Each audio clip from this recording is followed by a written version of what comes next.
Hi, I'm DG Wright, and this is the official channel of the BLS Coin Collectors Club, bringing you news and insight from the fascinating world of numismatics. If you enjoy my content, don't forget to like and subscribe. Well, it is just coming up to 1 AM on April the 25th of 2025. I can hear you right now. You're having a laugh, mate. 3 videos in less than 2 weeks? It's true. I'm a lean, mean, content creating machine. Alright, actually what spurred this video was I have got 13 more coins. And as you can see, they are all sixpences and threepences, and they are all silver. They're all 50% silver specifically, which puts them between 1920 and 1946. So, without further ado, let's jump in and start having a look. So, what we got to start with? We got, if it'll focus, come on. Let it focus. Here we go. 1939. The year of the outbreak of World War II. And this one is quite heavily worn and a little dingy looking. But we still recognise George VI, and there's the inscription, DG Bruum Rex, Britanniarum Omnium Rex, King of all the Britons, and then Fid Def in Imp, 1939, sixpence. And on the reverse we have a crowned monogram, GR. Right, and that is 1939 sixpence. Let's grab another one. This one is also actually kind of dingy looking. It looks quite tarnished actually, which kind of makes sense for silver, especially silver with some copper content. That is a 1929. Again, 50% silver, but this one is George V. And it's actually in fairly decent condition, or would be if it wasn't so tarnished and dingy looking. It looks quite kind of dirty. It might clean up a bit, but we'll see. Anyway, it's got the 6 oak leaves and acorns on the reverse to show it's sixpence. 1929 AD, which is kind of a unique. It's kind of a unique design feature. It says AD there. 1929 AD. I don't see that on coins most of the time. And we got all of the king's titles on the obverse. DG Brit Om Rex FD and Imp George V, 1929, sixpence. Let's grab something else. We have got something that's a little shinier compared to the first two. First two were kind of manky looking, but this is a little bit mint luster there. 1940, silver threepence. The cruciform shield on a rose. These are among the last issues of the silver threepence. The silver threepence was last minted for circulation in 1944.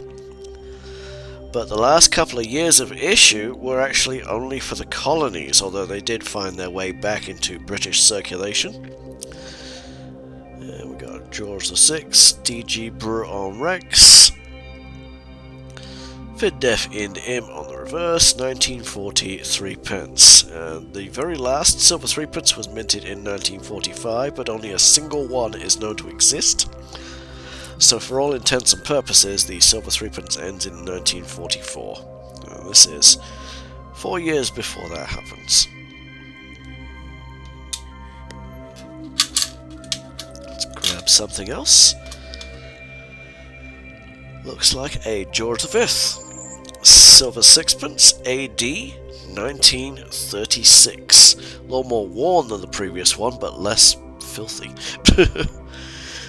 Got some tarnishing on the obverse, a little pitting by the looks of it. It's been fairly heavily circulated.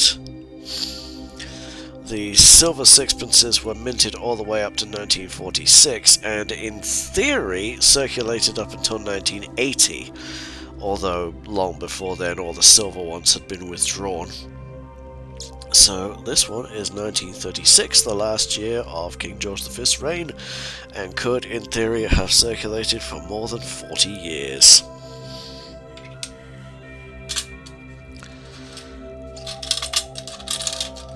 Let's just shake this up and see what I can grab here. We got threepence. Tiddly little things. They're hard to get a hold of, the threepences. I mean physically. 1921.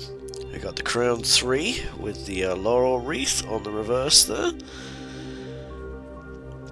This was the second year in which the silver coinage was made of the 50% silver and 50% copper alloy.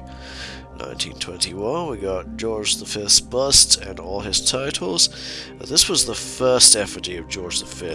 The second one was the modified effigy, first introduced in 1927.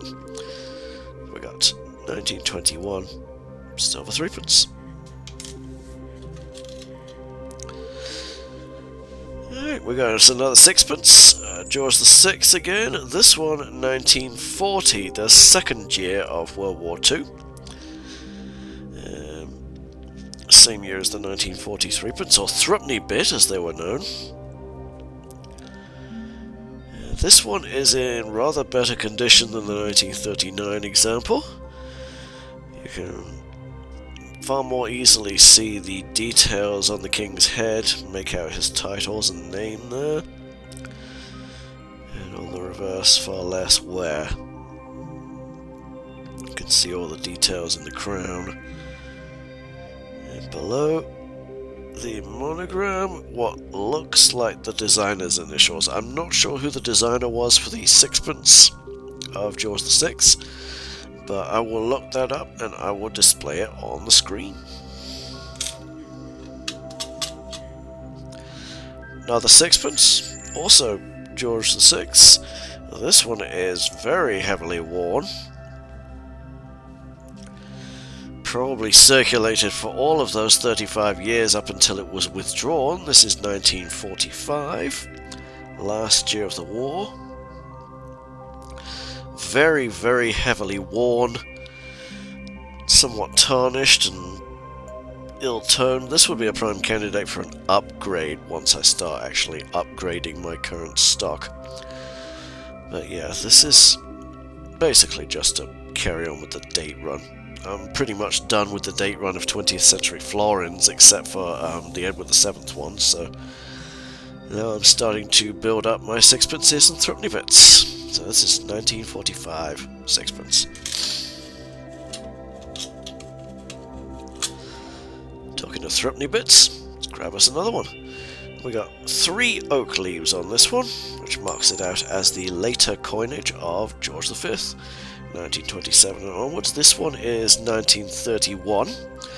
Again, it's a little dark and dingy. The toning is a little uneven. It looks like it's gone through a little bit of tarnishing there. Seems to have had a fairly heavy circulation. It's quite worn, but it's still a fully recognizable example. You can still see the king's head and the inscriptions. We got some 1931 threepenny bit with the 3 acorns and the 3 oak leaves denoting threepence.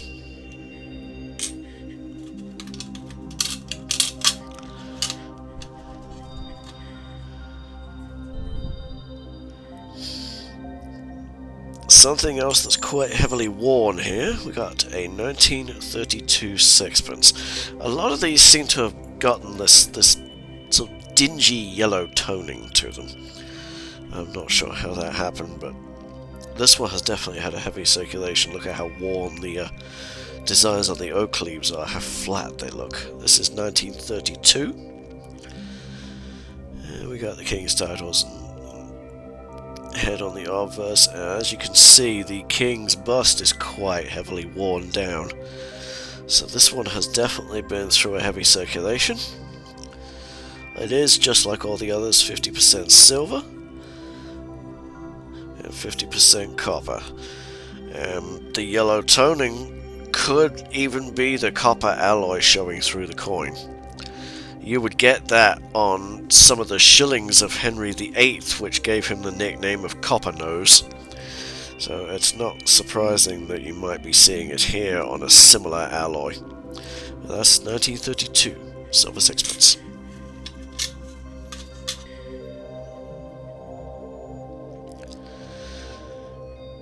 Alright, once again we got a little bit of tarnishing. This is a 1942 threepenny bit. The war was concentrating on the African front through most of 1942 while the US entered the war and fought Japan. But this one has had relatively little wear by the looks of it. You can see a lot of detail in the king's hair and all the details of the king's head and a lot of the inscription. So it's not had a lot of wear, but it does appear to have had some tarnishing. It may clean up, it may not.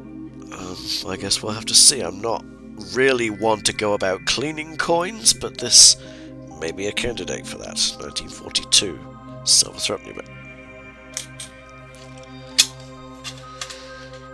Yeah, we're nearly at the bottom of the box already. And this one, it's got that yellow toning again. What is up with that? I'm going to have to look that up, see what's going on with that. This is 1944 sixpence.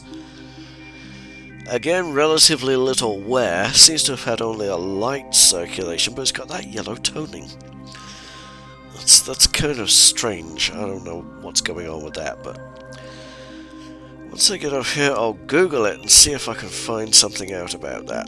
Because we got not a lot of wear on this. You can see a lot more detail on the crown. It's a lot less worn, but it's still got that yellow toning, which wouldn't to me be copper showing through in the alloy because of the little wear. And it really isn't like the Henry VIII shillings, which were really just silver plating over a copper interior. Anyway, that's 1944 sixpence, year of the D-Day landings. It looks like we've only got 2 coins left, so I'm just going to grab them. Oh, one fell. And this, heavily worn by the looks of it, 1938 sixpence.